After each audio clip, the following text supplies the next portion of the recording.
Have you ever just been petrified to get in front of people? I mean, especially when it comes to public speaking, you know it's the #1 fear. Well, you're not alone, and you're in the right place today because we're going to teach you how to move past that and into your greatness.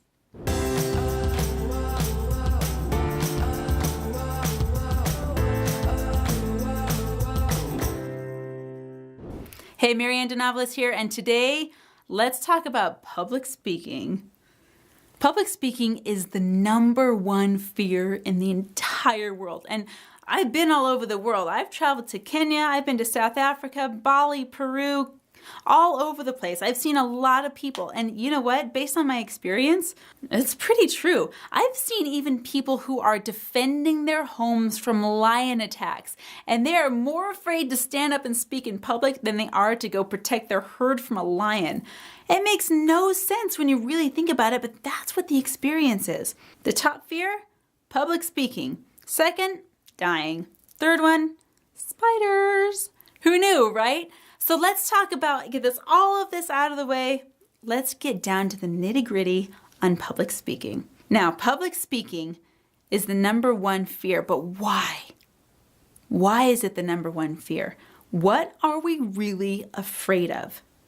Think about it. In fact, grab out a piece of paper, grab a pen or a pencil.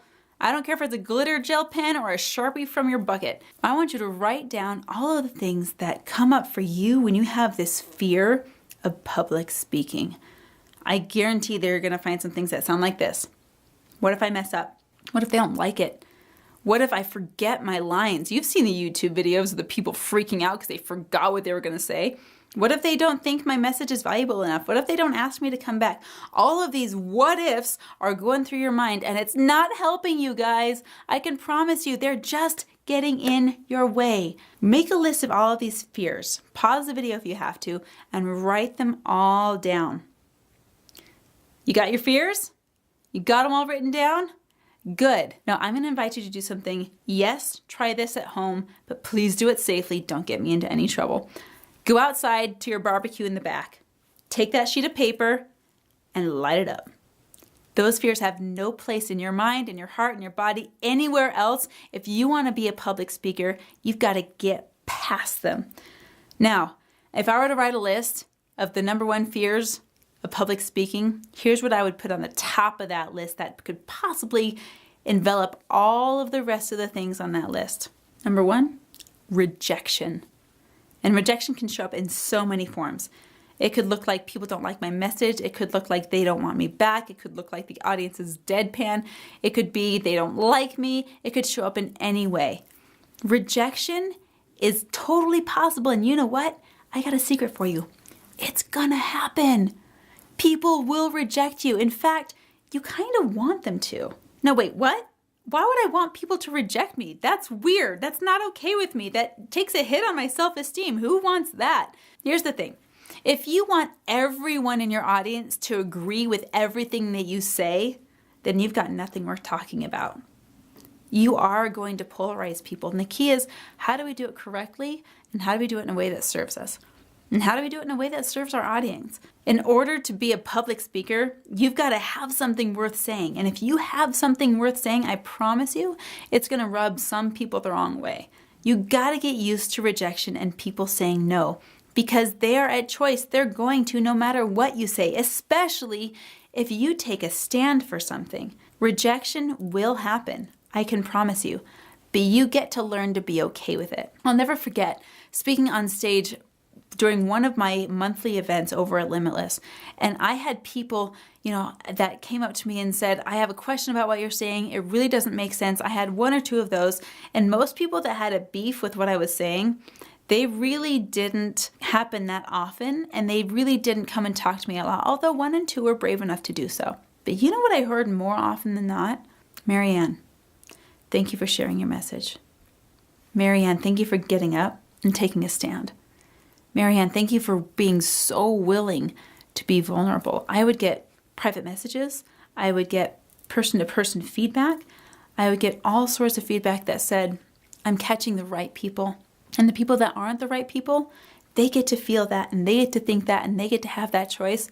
And I am so grateful for it because I am not on this planet to force anyone to think, feel, or be anything. I cannot make a choice for anybody. I can't pretend that I know what's best for another person on this planet. So guess what? If that's true, then some people will say no to what I have to offer, and that's okay. First step to overcoming the fear of public speaking is being okay with rejection. The second thing that gets in people's way after rejection is nervousness. And I'm talking your classic stage fright here. The feeling of butterflies that you get right before you take the stage that could make or break your presentation. Now, how could having butterflies make your presentation? Let's back up the truck here and take a look exactly at what we're dealing with. Okay?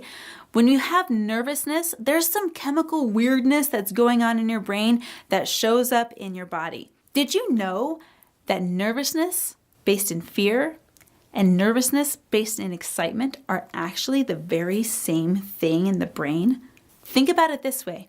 If you've ever been on a roller coaster ride, one of my favorite things to do. In fact, I was with my daughter in Disneyland earlier this year, and we went on the California Screamer, which is the big white roller coaster that does all sorts of twists and turns and loop-de-loops and takes you upside down and just goes nuts in the dark tunnels and the bright lights, and talk about stimulus overload, right?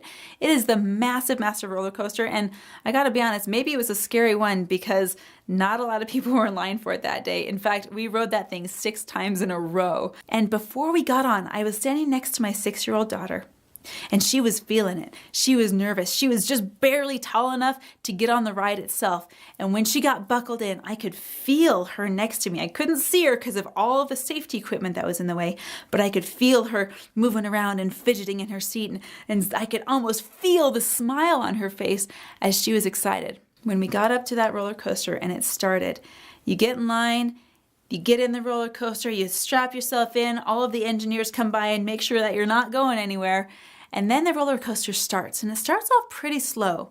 It's just taking you to the starting point, which is right in the middle of this big pond, and this countdown happens.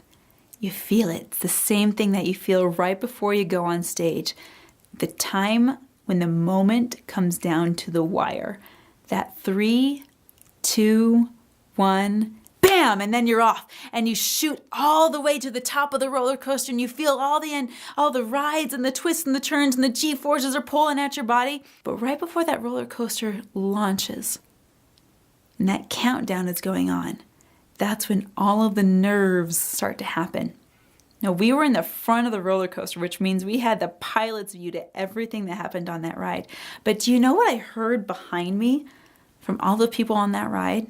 As we approached that starting line all together, I heard screams, I heard laughs, and we hadn't even gone anywhere yet. Nothing had happened yet in our world for those screams and things. I mean, the car ride to Disneyland was more exciting than the ride to the starting line.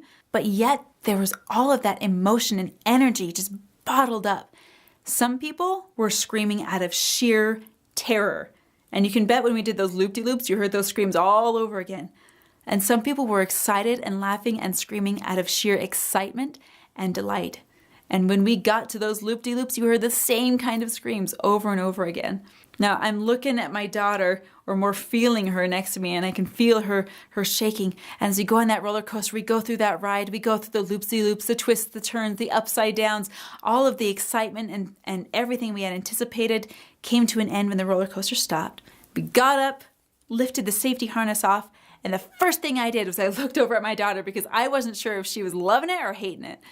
And I looked over at her, and she had her hair all in her face, her glasses were sideways, and she had the biggest grin on her face, this little sweet 6-year-old girl. And the first thing out of her mouth was, "Let's do that again." Crazy, right? None of my other kids would even touch the thing, but she loved it. Excitement and fear are the exact same thing. So when you're about to take the stage and you feel that nervousness boiling up inside of you, think of it like this. I can either choose to be excited and joyful, or I can choose to be scared and nervous.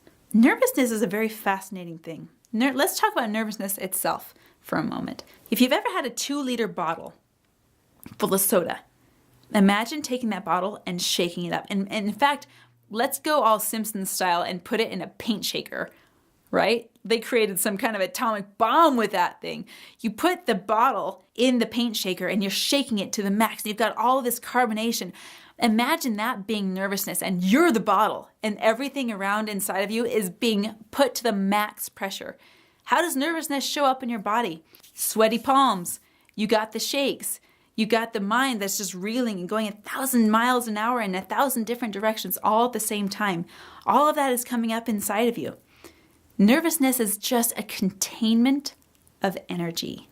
When you allow yourself to open the top and let everything flow out of you, all the pressure is gone, all of the containment has been released, and your energy, your words, and your action, thoughts, and desires can just be in free flow in front of you. So if you're ever nervous to go on stage because you're speaking in public, just remember, be in flow.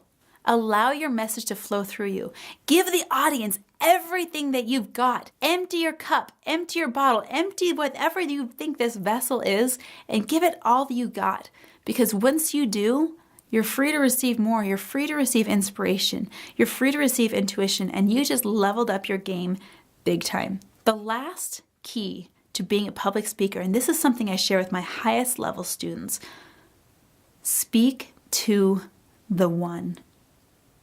If you ever think you're speaking to an audience, I don't care if you're in front of 2 people or 20,000 people, you're never speaking to an audience. And to think that you are, you're just fooling yourself. You're just disconnecting from the people. You're always speaking to one, just one person. That's all you're speaking to. And you've spoken to a person before. I'm pretty darn sure of it. I'm pretty sure that's a safe assumption to make. You've spoken to one person in your life before.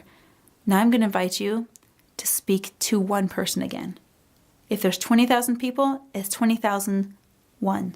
If there's 50 people, it's 50 of the one. Speak to a single person. When you're speaking on stage, create eye contact with this person. Speak to the person who you know came to hear your message. Even right before you go on stage, ask yourself this question: who is the one person that needs my message today? Ask for help. Ask for help and you're reminded from others. Say, what can I do to find and connect with the one person? And your brain will immediately find an answer for you. Never speak to an audience. Always speak to the one. Get rid of your fears. Be in flow. Overcome your nervousness and always speak to the one. And if you combine those 3 elements together, you are guaranteed the perfect presentation. Now that you've got a mastery of public speaking, you know what it takes to overcome any nervousness and totally how to be chill and in flow, I want you to come play with us in one of our next events. Click on the link below, hit the subscribe button, ding the bell over here so you can get notifications and alerts for when our next videos come into play. We'll see you tomorrow.